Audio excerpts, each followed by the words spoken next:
Hello everybody and welcome back to Screen Stars. I'm here today to bring you my review for the 2019 horror film Slasher Party, a film that is co-written and directed by, and let me see if I can get this right, Tony Villalobos.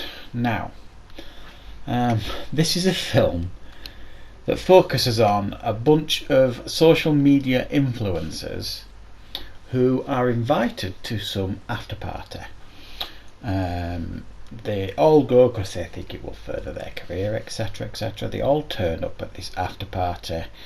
Nobody seems to like each other at all, and there is actually somebody there at this party that likes them even less, because they essentially spend the rest of the movie trying to take them out one at a time, in increasingly creative ways. And that's it. That is your movie in a nutshell, really. There's no point me going on any more about the plot, because that's about as in-depth as it gets. Now, what did I think of Slasher Party? Not a lot, if I'm honest. I really disliked this film. There's so much to dislike about this film. I'm not really sure where to start with it. I mean, the subject matter is hot property these days. Every other week it seems that I'm seeing a new social media type horror film being released. Some decent, some not very good, and it frustrates me that we can't seem to get one that has something relevant to say on the subject. And this one really doesn't have anything relevant to say. It tries to be this weird parody of modern life and social media, and it fails so miserably. I can't begin to tell you. It tries to be funny, like I said. It tries to be a parody, but I've been to funnier funerals, and I'm not joking here.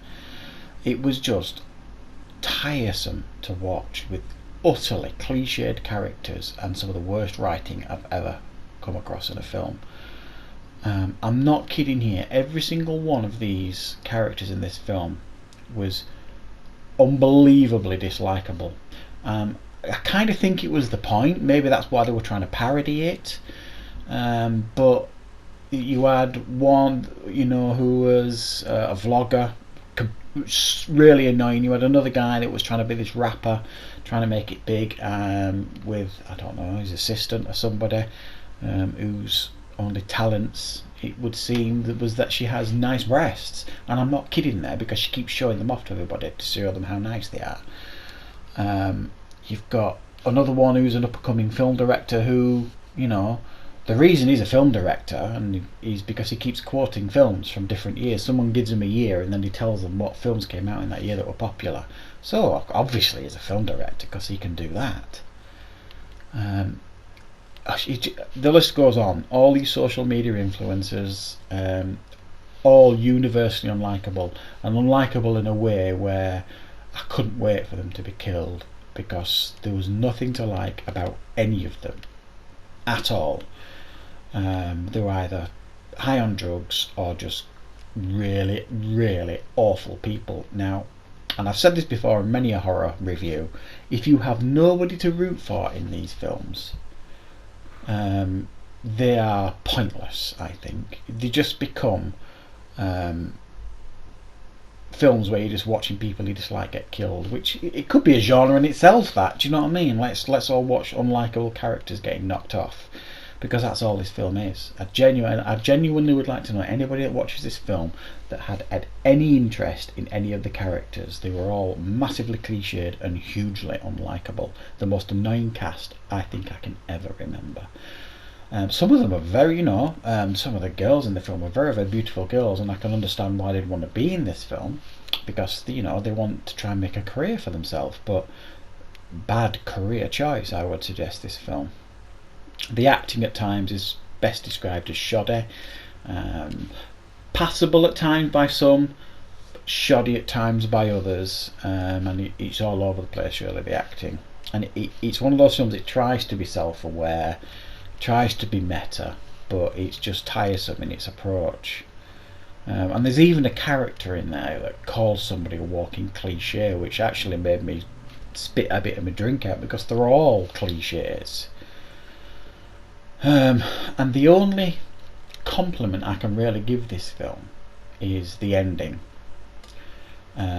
It was reasonably creative in its approach to the ending, and that's not to say that the ending's brilliant or anything, because it really isn't. But it's the only thing that seemed to be creative here is the ending. Now, I've said in the title that Danny Trejo is in this film. I'm not going to say how or when, but he's not in it for anything more than 10 minutes. It's just a name to put on the sleeve, really. But I quite like how he was included in the film, if that makes any sense. And if you unfortunately watch this film, you will understand what I mean. But I have to say, this is a film to massively avoid. I didn't enjoy anything about it, really. I was going to give it a 1 or a 2 out of 10 at one point, and then the ending made me bump the score up a little bit because it was a little bit creative in that approach. I'm giving it a 3 out of 10. Right up there in the worst films that I have seen this year. Disliked it immensely, and I don't imagine many of you, if you decide to watch it, will feel any differently. So that is my review for Slasher Party. Definitely one to avoid. Thanks for watching. I'll see you next time on Screen Stars.